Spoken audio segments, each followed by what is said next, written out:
Hola, hola, hola, hola. Ustedes me avisan si me escuchan. Ahí sí me escuchan. Bueno, vamos a continuar estudiando la carta a los filipenses, así que les pido que vayan con sus Biblias a la epístola de Pablo a Filipenses.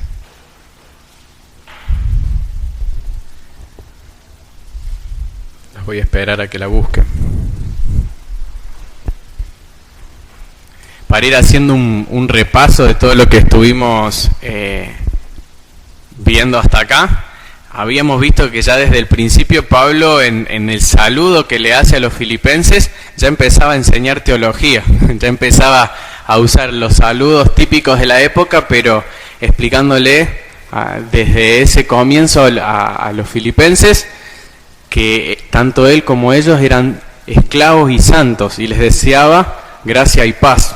Después fuimos avanzando y Pablo empieza a dar gracias por los hermanos filipenses por un motivo muy especial, que ellos continuaban participando en el Evangelio.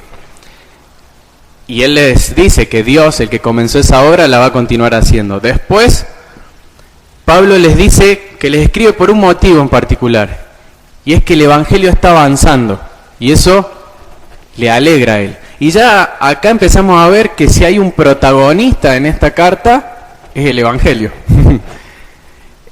Luego vimos en el 18:26 un pasaje que era también bastante complicado, donde Pablo les dice que por la provisión del Espíritu Santo y la oración de ellos, él podía comprobar su salvación. Él podía comprobar su salvación. Y termina diciendo ahí en ese fragmento que él prefiere quedarse a servirles antes que partir al cielo con Cristo, porque podía continuar conociendo y siguiendo el ejemplo de su Señor acá en la tierra. Y les dice que su vivir es Cristo y su morir es ganancia.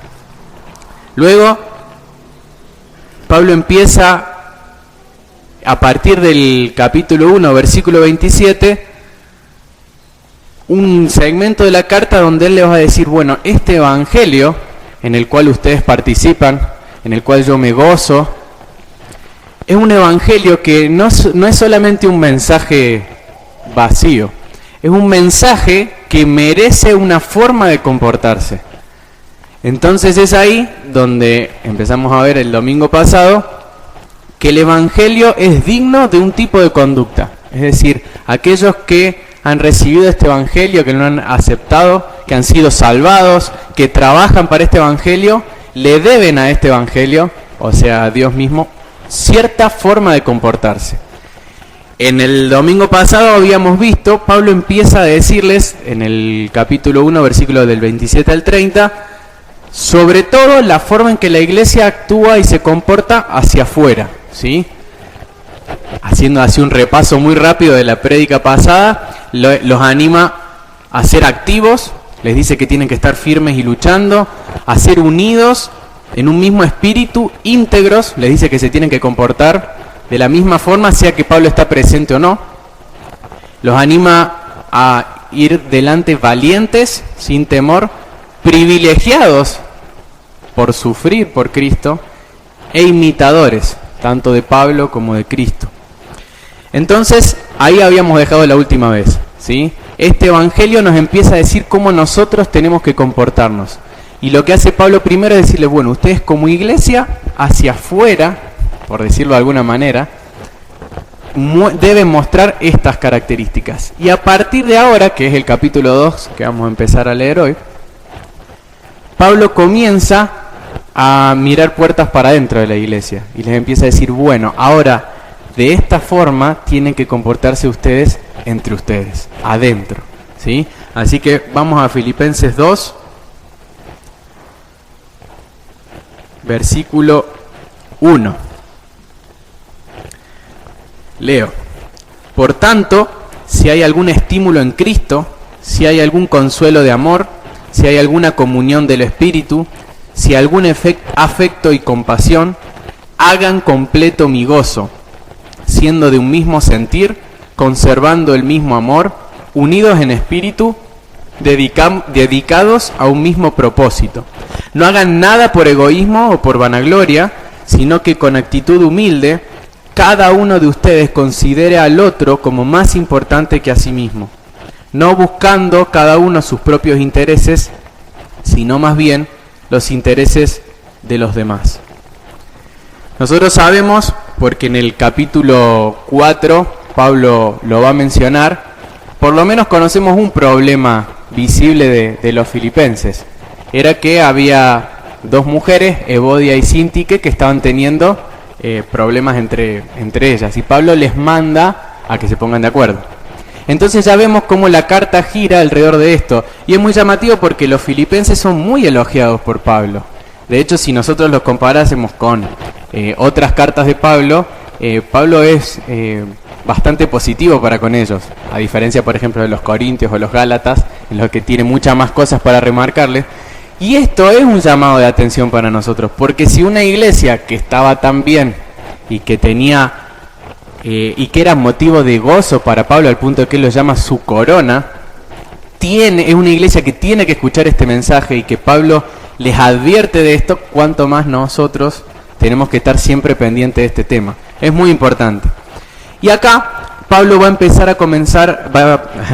a hablar de esta unidad interna. Solo a modo de poder entender mejor el pasaje, lo dividí en dos partes principalmente para poder comprender lo que Pablo está diciendo. Por un lado, vamos a ver las raíces de este comportamiento que Pablo les pide a los filipenses.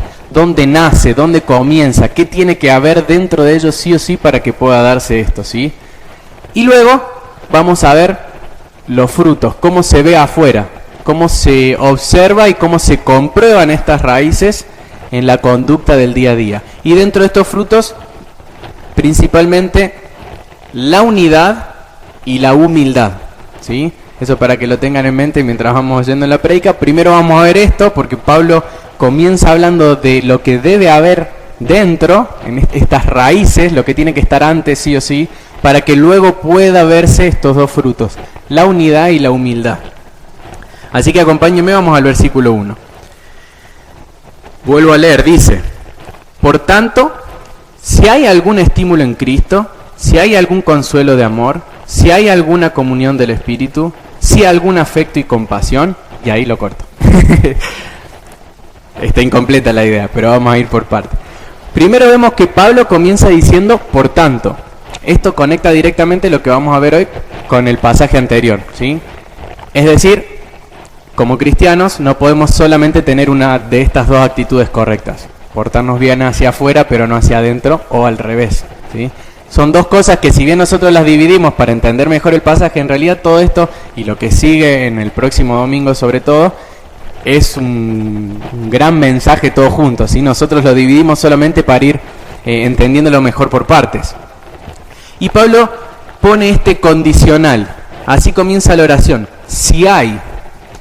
Uno podría leerlo así rápido y pensar que Pablo está dudando si los filipenses cuentan con estas cosas o no, pero no es el sentido correcto de la frase que usa. Muchas otras traducciones y otros comentarios dicen que tal vez para que se comprenda mejor podría decirse que Pablo está diciendo: si hay esto, que lo hay, entonces obviamente va a haber todo lo demás, ¿sí?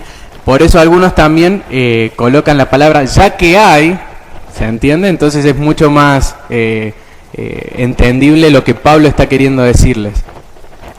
Y comienza a enumerar estas actitudes internas, estas cosas que ocurren dentro de los creyentes que van a llevar a una persona a la unidad.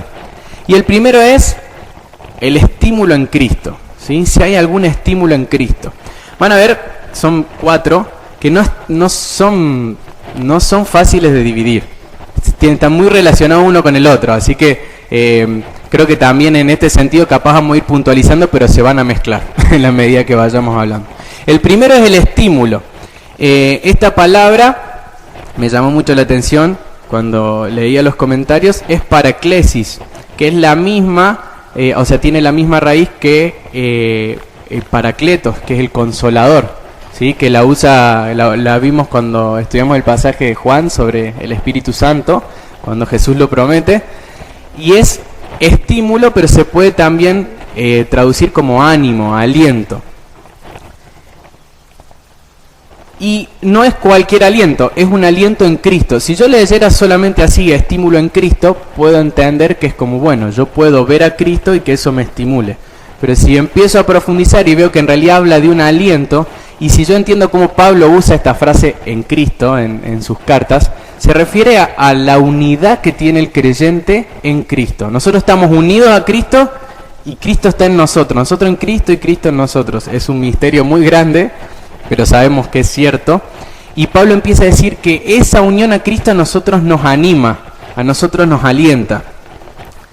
Es algo que no nace del creyente, no nace del ser humano, no nace en nosotros este aliento, este consuelo, pero tampoco está fuera de nosotros. Es muy raro, pero así lo tenemos que entender. Nace de Cristo, no es nuestro, es de Cristo, pero está acá, está adentro, lo tenemos. Si somos cristianos, tenemos este aliento de parte de Cristo. Mientras Jesús caminó con los discípulos, y lo podemos ver en los evangelios, Él fue un guardián de la unidad y de la humildad de sus discípulos. Constantemente los estuvo corrigiendo, enseñando, les estuvo mostrando el servicio, oró por su unidad, y no por nada Jesús, cuando se estaba por ir, les dijo que les iba a enviar otro consolador. Otro. Él ya era un consolador, Él ya los alentó, los exhortó a que ellos fueran unidos. Y ahora, cuando Él ya no estaría presente, era el Espíritu Santo, y es el Espíritu Santo, el que cumple esa función dentro del creyente. Tenemos dentro nuestro a un Espíritu que nos anima y nos alienta a preservar la unidad y a ser humildes. Fíjense que no tenemos solamente un Dios que nos exige desde fuera un cierto tipo de conducta, sino que nos da los medios y nos alienta a eso, nos anima, es algo real, es algo que está en nosotros. Y nos lleva a preguntarnos, ¿hay algún estímulo en Cristo, en nosotros? ¿Nos sentimos animados, alentados por Cristo? En Él podemos tener este consuelo que nos hace falta, este aliento. Y muy relacionado con esto, Pablo avanza y dice, si hay algún consuelo de amor. Ahí la palabra que usa es distinta, pero es muy parecida y como complementaria a la anterior. MacArthur explica en su comentario, me gustó mucho, por eso directamente se los leo, él sabe más que yo. Dice, la palabra griega que se traduce consuelo, acá en esta porción, alude a que el Señor se acerca con ternura para susurrar palabras de aliento y afabilidad al oído del creyente. Qué lindo. Y cómo Pablo sigue insistiendo en esta idea, ¿no? Un servicio, somos ministrados, servidos por Cristo dentro nuestro de una manera amorosa, ¿sí? Y Él nos alienta a esta unidad. Ya empezamos tal vez, o deberíamos empezar a perder esta idea de que el Señor solamente nos exige, o es solamente un deber guardar la unidad de la iglesia y ser humildes. Debería ser algo que en nuestra comunión con Dios naciera de Dios mismo en nosotros. Pablo avanza y dice, si hay alguna comunión del Espíritu. Esta koinonía del Espíritu, esta comunión, es algo que todo creyente tiene. Por eso decíamos antes que no es que Pablo esté dudando de que los creyentes conserven estas cosas dentro, porque si uno es cristiano, uno ya tiene comunión con el Espíritu Santo. 1 Corintios 3:16 dice que somos templo del Espíritu Santo. 1 Corintios 12:13 que fuimos bautizados todos en un mismo Espíritu. Entonces, si somos cristianos, tenemos comunión con el Espíritu. Y a partir de acá hay algo que se da por lógica. Si vos sos creyente y tenés comunión con el Espíritu, y si yo soy creyente y yo tengo comunión con el Espíritu, no podemos no tener comunión entre nosotros, ¿sí? Entonces el Señor nos une en Él mismo, ¿sí? Efesios 4:3 nos llama a preservar una unidad, no cualquier unidad, la unidad del Espíritu, ¿sí? Entonces ya Dios nos da esos medios espirituales, somos unidos en el Espíritu. Y termina diciendo esta pequeña porción, este versículo 1, algún afecto y compasión. Otras versiones dicen misericordia, en afecto, en esta palabra afecto al principio, afecto entrañable. Creo que la NTV dice corazón tierno y compasivo. Me llamó la atención que esta es una palabra que Pablo ya usa en la carta. La usa en el capítulo 1, en el versículo 8, cuando les expresa su propio amor hacia ellos. Dice, Dios es testigo de cuánto los quiero a todos con el entrañable amor de Cristo Jesús. Es ese amor. Pablo lo experimentaba. Y es algo que, perdón por la redundancia, es culpa de Pablo la redundancia, no mía, nace desde adentro, ¿sí? Desde las entrañas, desde las vísceras. Ese es el tipo de amor y compasión que tiene el cristiano. Que si bien son atributos de Dios y que podemos verlo en Dios, tenemos un Dios lento para la ira y grande en amor y misericordia, es algo que tenemos en nosotros y que nace, es entrañable, nace en nosotros. Entonces, hasta acá vemos qué debe haber dentro del creyente para que se pueda dar esta unidad que Pablo quiere resaltar como esta actitud digna del Evangelio. Todas estas características que vimos recién, vuelvo a repetir, no son nuestras. Nuestro corazón humano no puede producir todo esto. Pero al mismo tiempo no están fuera, están acá, están dentro nuestro. Y eso ya nos marca una pauta. La unidad de la iglesia empieza en el corazón de cada uno. Es una paradoja en cierta medida, pero para poder tener una iglesia unida hay que empezar individualmente.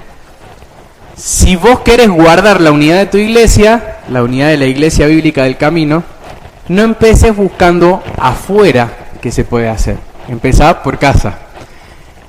No se trata de buscar ni métodos de persuasión, ni 5 pasos para el trabajo en equipo, o métodos empresariales, ni de psicólogos sociales que nos digan de qué manera uno puede usar las palabras correctas o darle a cada uno la tarea correcta para que juntos podamos ser unidos. No se trata de eso, porque todo eso es externo.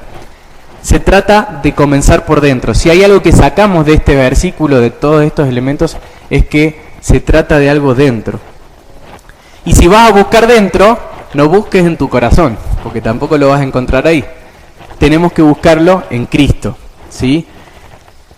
Nunca vas a estar invirtiendo más en la unidad de tu iglesia que cuando estás orando, leyendo la Biblia, orando por los demás, meditando, arrepintiéndote, recordando que sos pecador, pidiéndole perdón a Dios por el pecado hacia otros, y de eso luego va a surgir todas las conductas hacia afuera que van a ser de bendición para la unidad de la iglesia.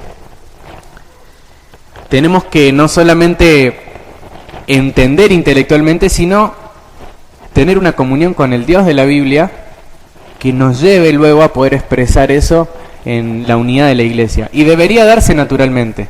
Entonces, si yo veo que a mí me cuesta esforzarme por preservar esta unidad o por ser humilde, debo comenzar en mi relación con Dios, en mi oración, en mi estudio de la Biblia.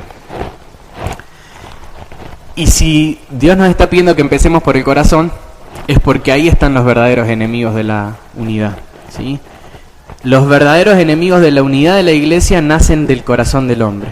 Cuando Jesús en Marcos 7 discutía con los fariseos, les dijo, estaban hablando acerca de rituales externos y demás, y les dice, escuchen todo lo que Jesús dice que sale del corazón del hombre. Los malos pensamientos, esto es Marcos 7 si después los quieren buscar. Los malos pensamientos, la fornicación, los robos, homicidios, adulterio, avaricia, maldades, engaños, sensualidades, envidia, calumnia, orgullo e insensatez. Cualquiera de estas cosas le hacen mal a la unidad de la iglesia. No permiten la humildad en el creyente. Y todas nacen de nuestro corazón, no son problemas fuera. Por eso la solución para los problemas de la unidad están dentro, porque hay que atacar estos problemas de adentro. Gálatas 5, Pablo menciona ahí los frutos del Espíritu, pero antes nos habla de las obras de la carne. Y fíjense estas obras de la carne, las que nacen del corazón humano. Menciono solo algunas, no todas. Enemistades, pleitos, celos, enojos, rivalidades, disensiones, envidias. Todo eso nace del corazón humano. Santiago 4, ahí en ese versículo Santiago les dice, ¿de dónde vienen las guerras entre ustedes? De adentro de ustedes, de sus pasiones que combaten en sus miembros, les dice. Y una y otra vez vemos este patrón en la Escritura. La maldad está dentro nuestro y los corazones divisores somos nosotros. Para eso el Señor nos ha salvado y nos ha colocado el Espíritu Santo que permite que nazca dentro nuestro ese fruto del Espíritu. La unidad comienza en el corazón y si no comienza en el corazón, de allí va a nacer la división. Si no nace humildad, producto del fruto del Espíritu, va a nacer orgullo, envidia, etc. Entonces, hasta acá vimos lo que debe haber, lo fundamental, ¿sí? Lo que hay dentro del creyente para que se pueda expresar la unidad. Y antes de pasar a la consecuencia lógica, si hay, todo esto, entonces va a haber todo eso. Vamos a hacer un paréntesis porque Pablo no hace directamente la conexión. Agrega una frase ahí antes de hablar de cómo debe ser la conducta externa de los filipenses. Les dice, hagan completo mi gozo. Si ustedes tienen esto y esto y esto y esto, hagan completo mi gozo haciendo esto, esto y esto. Y esta frase que hace como de puente entre las dos partes, nos deja una enseñanza. A Pablo le daba gozo no solo la participación de los filipenses en el Evangelio, sino su unidad. Y su gozo está completo si hay unidad en los filipenses. Y él podría estar pensando, él está preso, en cuán gozoso sería si él fuera libre. Y él está pensando en que no es lo suficientemente feliz si los filipenses no solucionan estos problemas. Entonces, por un lado ya tenemos un ejemplo en Pablo. Pablo se goza en la unidad. Entonces, como cristiano esto es un llamado de atención. Nunca nos debe dar gozo la rivalidad dentro de la iglesia. Nunca nos debe dar gozo una discusión o una división. A veces incluso puede pasar, y no sería capaz el caso principal de este pasaje, pero nos puede pasar de encontrarnos con desacuerdos donde dentro de una iglesia o dentro de la iglesia claramente hay uno que está equivocado y que persevera en pecar conscientemente, pero uno no debería disfrutar en que esa persona solamente quede en evidencia y se produzca esa división, sino en que primero haya una solución, haya un arrepentimiento, una unidad. Es parecido a lo que hablábamos cuando estuvimos estudiando el tema de la disciplina en la iglesia. ¿Es bíblica? Sí. ¿Es necesaria? Completamente. Pero no deberíamos gozarnos en la disciplina de alguien. Deberíamos estar esperando y deseando la restauración de esa persona. Es un paso necesario, pero que no debería en nosotros provocar alegría. Es un llamado de atención a que nosotros veamos cómo nosotros vemos dentro de la iglesia los conflictos. ¿Qué hacemos cuando hay un conflicto en la iglesia? Ya nos ponemos del lado de otro y decimos, ojalá que gane este. Así como cuando vemos un partido de fútbol y elegimos un equipo, ojalá que gane este, porque para mí tiene razón. Primero que nada deberíamos desear y anhelar y no estar lo suficientemente gozosos hasta que no haya unidad en esas cosas. Y después, además del ejemplo de Pablo, podemos pararnos del otro lado y ver el ejemplo de los filipenses. ¿Cómo responderían los filipenses a esta carta? Y plantearnos cómo responderíamos nosotros frente a esta directiva. Ellos tenían un líder, y este líder era Pablo, y Pablo anhelaba su unidad. ¿Responderíamos nosotros, si nos pusiéramos en el lugar de los filipenses, dándole gozo a nuestros líderes, aliviando las cargas de nuestros líderes, procurando la unidad de la iglesia y nuestra humildad? ¿Cómo responderíamos nosotros?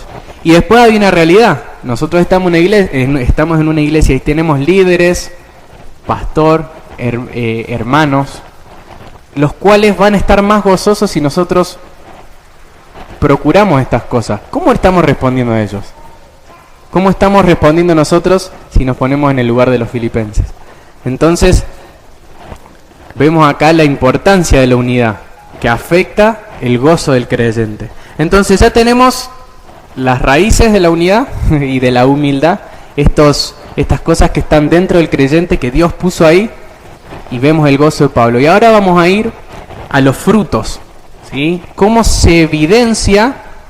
¿Cómo se hace visible? ¿Qué consecuencias tiene lo que acabamos de ver recién? ¿Sí? Y vamos al versículo 2. Leo de nuevo el 1 rápido. Si hay algún estímulo en Cristo, algún consuelo de amor, si hay alguna comunión del Espíritu, si algún afecto y compasión, esas son las raíces, hagan completo mi gozo. ¿Cómo? ¿Cómo se evidencia? Siendo del mismo sentir, conservando el mismo amor, unidos en espíritu, dedicados a un mismo propósito. De nuevo, acá podemos ver principalmente 4 áreas, 4 frutos o 4 evidencias de esta unidad. Es muy difícil separarlas entre sí.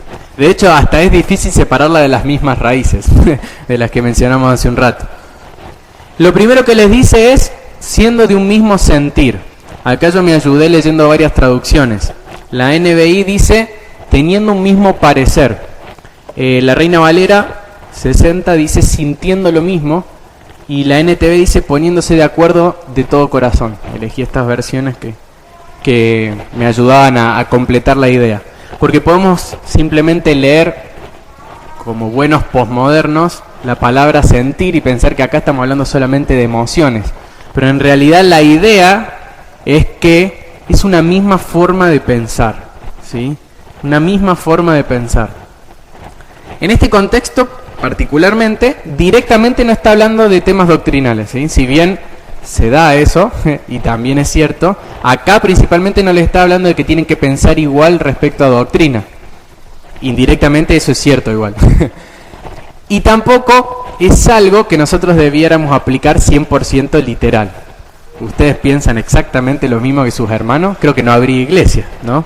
No creo que Pablo esté haciendo referencia a literalmente la misma forma de pensar o los mismos pensamientos. Pero hay algo que Pablo nos está diciendo y que lo repite en muchas cartas y que no podemos esquivar. A veces por hacer demasiado énfasis en que podemos pensar distinto y al mismo tiempo seguir unidos, nos olvidamos de que también tenemos que procurar pensar igual. Pensar igual en lo fundamental, ¿sí? Debe llevarnos a tener la misma opinión de cosas importantes y a consecuencias lógicas de cómo pensar acerca de cosas que pasan en la iglesia. Perdón si me enredé, pero debemos pensar y ver las cosas de la misma manera, porque tenemos la misma Biblia, bueno, por todo lo que mencionamos antes. Y en aquello que no sea fundamental, en lo cual la Biblia sí nos da licencia para tener pensamientos distintos, justamente saber que esas diferencias no son fundamentales y que la unidad se puede preservar igual. Y eso es tener un mismo pensamiento también. Para entender mejor esta idea, porque en este versículo capaz no podemos verlo aisladamente, la idea completa, podemos ver versículos de otras cartas en los que Pablo usa la misma frase. A los Corintios, por ejemplo, le dice en 1 Corintios 1:10, les ruego, hermanos, por el nombre de nuestro Señor Jesús, que todos se pongan de acuerdo. Se puede traducir como que hablen lo mismo, ¿sí? Y ahí puede estar hablando, sí, de cierta doctrina, cierta enseñanza. Y le dice, y que no haya divisiones entre ustedes, sino que estén enteramente unidos en un mismo sentir y en un mismo parecer. ¿Sí? Entonces ya le vamos agregando cosas para entender qué significa pensar lo mismo. ¿Sí? Pensar lo mismo en lo fundamental y en el caso de los Corintios acá, sin orgullo, sin comparación, sin partidismo. ¿Sí? Pablo eso se los va a recordar nuevamente al final de la segunda carta, en 2 Corintios 13:11. Y uno de los que más me aclaró el panorama es Romanos 15:5. Romanos 15:5 dice, y que el Dios de la paciencia y del consuelo les conceda tener el mismo sentir los unos para con los otros conforme a Cristo Jesús.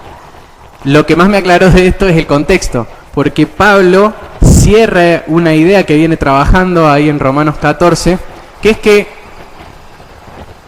en la iglesia había una diferencia, ¿sí? Estaban los fuertes y los débiles.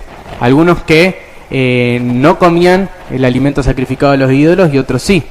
Y Pablo les insta a los que se consideran fuertes a volverse débiles y privarse de eso por amor al otro. Entonces podemos ver que a pesar de estos desacuerdos, Pablo les insiste con pensar igual. ¿Por qué? Porque están hablando de pensar igual en lo más importante, ¿sí? Y que estas diferencias se pueden resolver. Leo una frase del comentario de John Stott a los Romanos que me ayudó a entender. Dice: es difícil que esto sea un llamado a los cristianos de Roma, a que los cristianos de Roma se pongan de acuerdo entre ellos acerca de todas las cosas, ya que Pablo se ha empeñado en urgir a los débiles y a los fuertes a aceptarse mutuamente a pesar de sus diferencias en asuntos secundarios, por motivos de conciencia. Por lo tanto, debe ser una oración para que en lo esencial predomine un espíritu de unidad.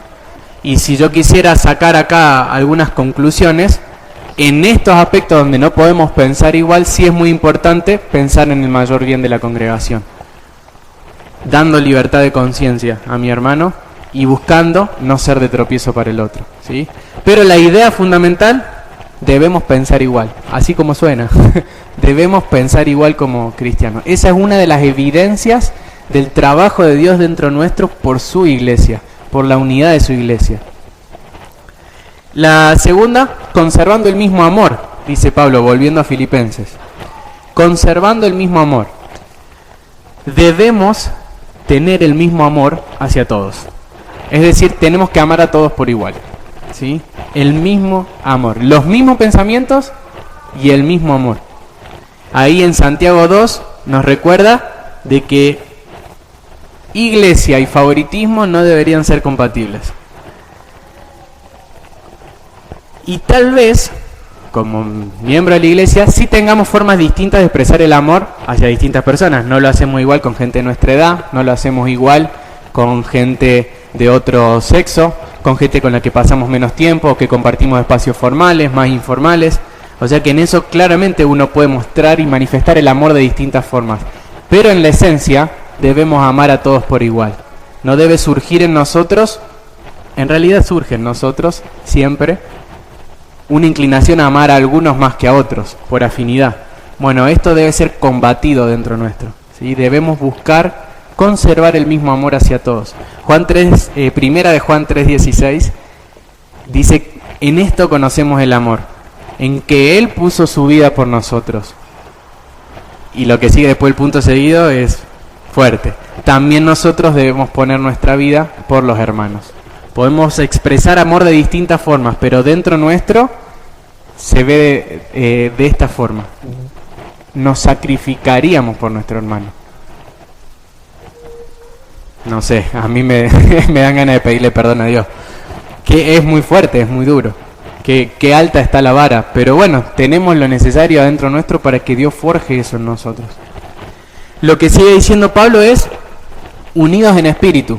Entonces ya no solamente es pensamos igual, tenemos el mismo amor por todos, sino que estamos unidos espiritualmente. Esto no es solamente una cuestión ni de intelecto, ni de voluntad, ni de emociones, sino que es algo espiritual. La unidad es en el aspecto más profundo de nuestro ser, nuestro espíritu, ¿sí? Están unidos. Es muy parecido a lo que hablábamos antes cuando hablábamos de las raíces. Y luego cierra diciendo, dedicados a un mismo propósito, ¿sí? Que puede tener una inclinación, me costó bastante esta frase, otras traducciones dice misma alma y pensamiento, sintiendo una misma cosa o trabajando en un mismo pensamiento y propósito. Tiene como un énfasis más hacia lo conductual, ¿sí? Hacia lo práctico. Entonces, en resumen, pensamos lo mismo, nos amamos por igual y estamos unidos en espíritu y en propósito, ¿sí? Eso es lo primero que Pablo busca como evidencia de que hay un consuelo en Cristo, de que estamos unidos espiritualmente, ¿sí? Y ahora Pablo, en los 2 versículos que siguen, va a enfatizar otro fruto, otra característica, que es la humildad, ¿sí? Recién vimos principalmente cómo se ve reflejado en la unidad, ahora vemos la humildad. Versículo 3, No hagan nada por egoísmo o por vanagloria, sino que con actitud humilde, cada uno de ustedes considere al otro como más importante que sí mismo, no buscando cada uno sus propios intereses, sino más bien los intereses de los demás. Acá, qué duro. Acá Pablo nos va a separar dos veredas. Una vereda es la del egoísmo y la vanagloria, y la de buscar los propios intereses. Y del lado de enfrente nos vamos a encontrar con la humildad, con considerar al otro como superior a mí y con buscar sus propios intereses antes que los míos. Lo primero que tenemos que ver es cómo no tenemos que actuar por egoísmo o vanagloria, ¿sí? No deberíamos actuar buscando en cada decisión el provecho personal, sin pensar cómo mis decisiones afectan al otro, sea lo que sea, en la vida cotidiana, en nuestro día a día como iglesia. No deberíamos buscar que se nos reconozca a nosotros, que se nos exalte a nosotros, o ser ventajistas con el otro, buscando nuestros propios intereses. Lo contrario a este egoísmo y a esta vanagloria es justamente no querer la gloria. En Romanos 15:5, que leímos hace un ratito acerca de la unidad, Pablo dice en el 15:5 y 6, y que el Dios de la paciencia y del consuelo les conceda tener el mismo sentir los unos para con los otros conforme a Cristo Jesús. Y fíjense para qué, versículo 6, para que, unánimes, a una voz, glorifiquen al Dios y Padre de nuestro Señor Jesucristo. Ese es el motivo. Por eso la vanagloria es incompatible con esto, porque si yo estoy buscando mi gloria, no puedo estar buscando la de Dios. Entonces es un llamado directamente a que busquemos juntos la gloria de Dios. Por eso no hay lugar acá para el orgullo ni para la vanagloria. Y es tan sutil que incluso este egoísmo y vanagloria puede manchar cosas que externamente parezcan buenas. Yo puedo estar parado acá predicando por vanagloria, o lo puede estar haciendo con humildad. Ustedes pueden estar sirviendo a sus hermanos por vanagloria. Es algo que tenemos que revisar adentro nuestro. Y que van a hacer. Constantemente nace eso adentro nuestro. Solamente que tenemos que estar alertas para que esto no sea lo que crezca en nosotros. Entonces, dejando el orgullo y la vanagloria, abrazamos la humildad. En la época en la que Pablo estaba escribiendo esto, en los comienzos del cristianismo, no era un elogio decirle a alguien humilde.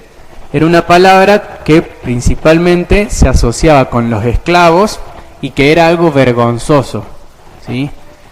Entonces, ¿de dónde saca Pablo que la humildad es algo bueno?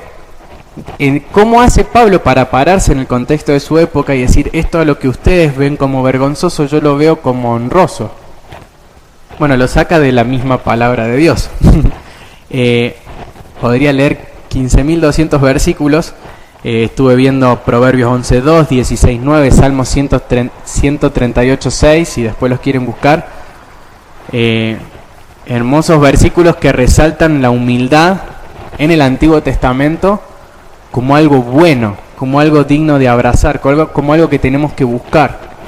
Y en el Nuevo Testamento nos encontramos, por ejemplo, con Santiago 4.6, que dice que Dios resiste a los soberbios, pero da gracia a los humildes. ¿De dónde sacó Pablo esta idea? De que así es Dios. Dios resiste a los soberbios y Dios da gracia a los humildes, ¿sí? Así es Dios. En Mateo 23, Jesús está hablándole a la multitud y a sus discípulos también acerca de cómo de qué cosas no debían imitar de los fariseos. Y Él les dice, cierra diciendo, el mayor de ustedes será su servidor. Y cualquiera que se engrandece será humillado, pero cualquiera que se humille será engrandecido. Jesús vino a instaurar a la tierra este reino al revés. Esto de agarrar algo que es causa de vergüenza y ponerlo en el lugar de algo honroso, ser humildes. Marcos 10:45, no lo vamos a leer, en Marcos 10 del 42 al 45, Jesús continúa insistiendo en un momento en que los discípulos estaban peleando entre ellos como sucedió muchas veces, en que el que quisiera ser el más grande debería servir. ¿Por qué? Porque ni aun el Hijo del Hombre vino para ser servido. Y él se pone acá de ejemplo, y esto puede ser un mini spoiler de la prédica que va a venir el próximo domingo. Es Jesús el máximo ejemplo. Y si él, siendo en forma de Dios, no consideró el ser igual a Dios como algo a que aferrarse, si él, siendo el Hijo del Hombre, no vino para ser servido, sino para servir, ¿cuánto más nosotros? ¿Quién soy? ¿Quién pienso que soy? Que no puedo yo tomar una actitud humilde, si Jesús tomó una actitud humilde. Primera de Pedro 5:5 también es un llamado a revestirnos de humildad en el trato mutuo, porque Dios resiste al soberbio, pero da gracia al humilde. Y podíamos seguir leyendo y buscando versículos, pero si hay que resumir todo esto en algo, es que nosotros buscamos la humildad porque es lo que le agrada a Dios. Dios resiste a la soberbia y al orgullo. No la puede ver, la resiste, pero Él da gracia a los humildes. Y Él, en su segunda persona de la Trinidad, Dios Hijo, se hizo humilde, se humilló voluntariamente. ¿Cuánto más nosotros? Pero nosotros podríamos cortar acá y decir, bueno, tengo que ser humilde, pero no tenemos que confiar tanto en nuestro propio detector de humildad porque lo tenemos medio roto. Entonces Pablo nos va a explicar cómo se comporta una persona humilde. A mí me da gracia a veces ver en YouTube videos que dicen como, mirá la humildad de Messi. Entonces vos abrís el video y nada, Messi se está bajando del avión o del colectivo yendo a jugar y se acerca un nene y él se saca una foto y sigue caminando. ¡Wow! La humildad de Messi. Tenemos medio distorsionada nuestra idea de humildad. También en cómo la psicología muchas veces ha afectado nuestra forma de ver las cosas, solemos pensar que está bien amarnos a nosotros mismos para recién ahí pensar en amar a los demás. Por más instalado que esté eso, yo no lo encuentro en la Biblia. Amarse a uno mismo es orgullo. No está bien visto para Dios, no es bueno. No deberíamos tener en este sentido una autoestima alta, sino simplemente ver cuánto Dios nos ama. Pero son dos cosas muy distintas. Y es una mentira que yo debo primero amarme a mí mismo para amar a los demás. Hemos adornado el orgullo hasta que quedó más o menos pintoresco y ahora sí lo podemos mostrar. No, yo me estoy amando, me estoy valorando. Estoy pensando primero en mí para después pensar, como si fuera algo bueno. Y no es cierto, no es cierto. Entonces, ¿cómo define Pablo la humildad? Vamos a ver cómo Pablo la define. ¿Cómo la explica? ¿Qué hace una persona humilde? ¿Cómo lo veo yo? ¿Cómo le puedo decir a una persona en mi iglesia, wow, vos sos humilde? ¿Cómo puedo decir yo, creo que estoy teniendo actitudes humildes? ¿Dónde lo veo? Principalmente en dos cosas. Considerar al otro como superior a vos mismo y buscar primero los intereses de los demás. Cuando habla Pablo acá de considerar al otro superior, estaba leyendo comentarios, no porque yo sepa griego, que de esa misma palabra superior deriva la palabra hiper en nuestro español. Y habla de algo supremo, excelente, más grande que nosotros. Se usaba, por ejemplo, y se usa en la misma Biblia, para hablar de los gobernantes superiores a nosotros, e incluso también para hablar de Cristo. Entonces, se trata, esto de considerar al otro superior, de en el día a día, ver en el otro lo mismo que vería en alguien con más honor que yo. ¿Se entiende? En un superior. ¿Cómo tratarías vos?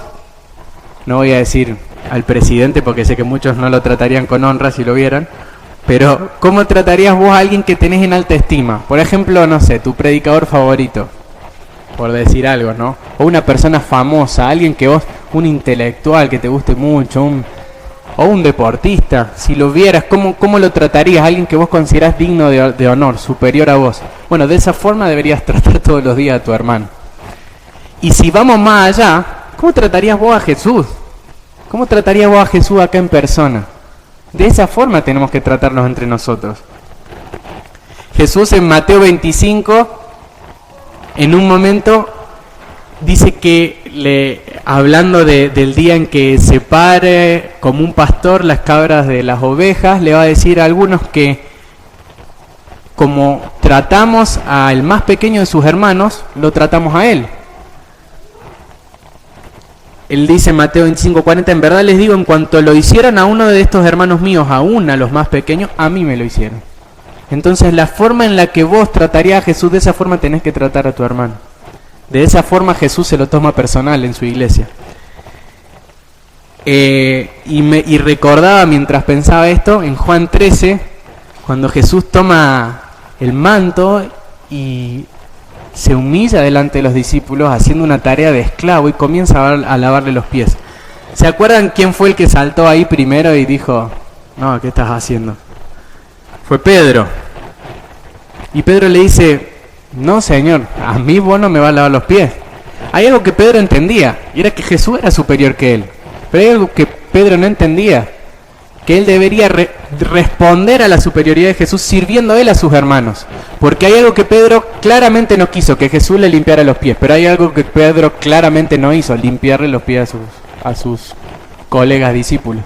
Entonces, en ese sentido, debemos siempre recordar que nuestra forma de honrar a Dios es honrar a nuestros hermanos y servirles y considerarlos a ellos superiores. Y no porque lo merezca, sino porque Jesús lo merece. Fíjense, por aclaración, vale aclarar, que tampoco significa que la otra persona sea superior o sea mejor que yo. No significa, por ejemplo, que si una persona está pecando deliberadamente en la iglesia y persiste en ese pecado, ya nadie le puede ir a decir nada, porque no, vos lo tenés que considerar como superior. ¿Cómo le va a ir a decir a él, vos lo harías eso con él? No vamos a sacar de contexto de esta manera. No significa que la otra persona se vuelva superior y que, por ejemplo, si una persona que no estudió un pasaje bíblico le discute a una que sí, le puede decir, no, pero vos respetame, me tenés que considerar como superior. No se trata de negociar todo en este versículo, aislarlo para hacer lo que se me cante, ¿sí? Pero sí significa que aún en esas circunstancias, pecado, ignorancia, etcétera, etcétera, etcétera, yo debo servir a esa persona y atender a sus necesidades, considerarlo como superior, ponerme yo en las manos de Dios para bendecir a esa persona.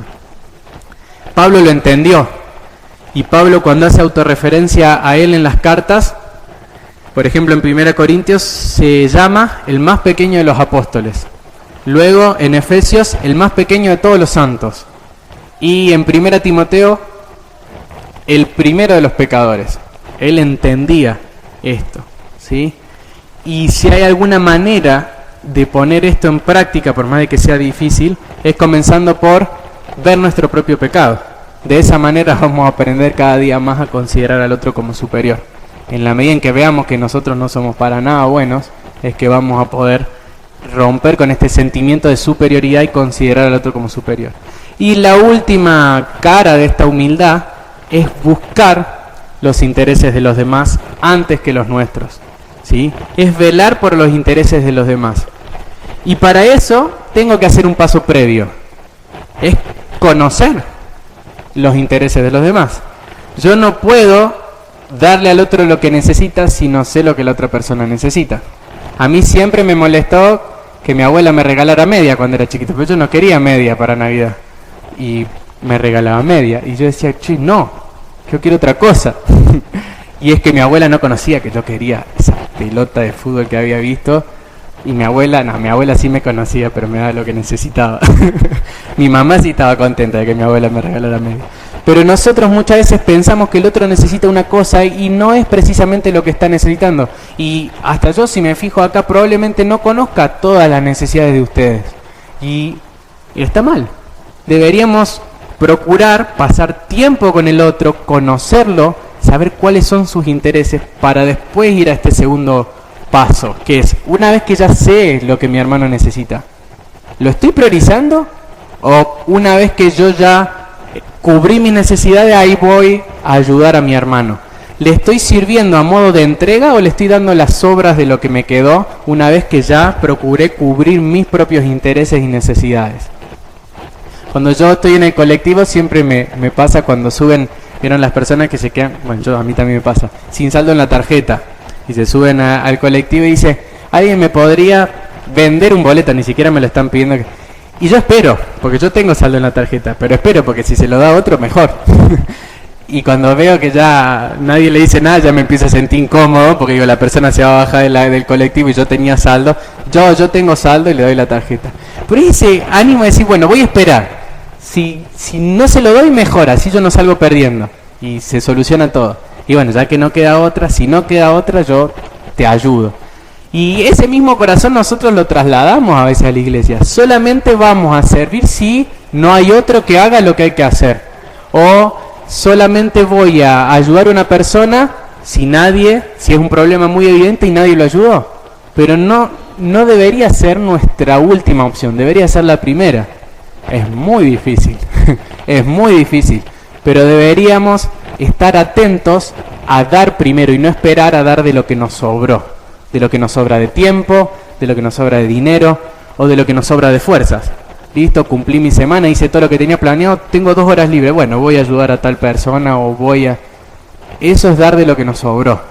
Y no es lo que Pablo nos está enseñando acá. Tenemos que dar primero cubriendo los intereses y las necesidades de los demás y después recién ahí pensar en nosotros. Qué difícil, pero bueno, sabemos que este pasaje es un puente entre lo que vimos el domingo pasado y lo que vamos a ver el que viene. Que es que nosotros, para poder lograr esto en forma completa, debemos considerar a Cristo, que hizo todo esto de manera excelente.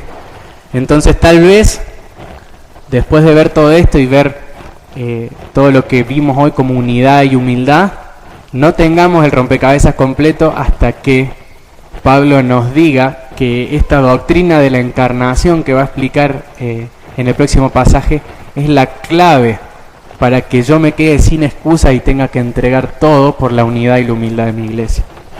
Entonces, para resumir y para cerrar, tenemos dentro nuestro, o deberíamos tener dentro nuestro, como creyentes, si estamos en Cristo, un estímulo, un consuelo de parte de Jesús, un consuelo en su amor, estar unidos espiritualmente y tener afecto y compasión, afecto entrañable y compasión. ¿Y eso cómo lo evidencio?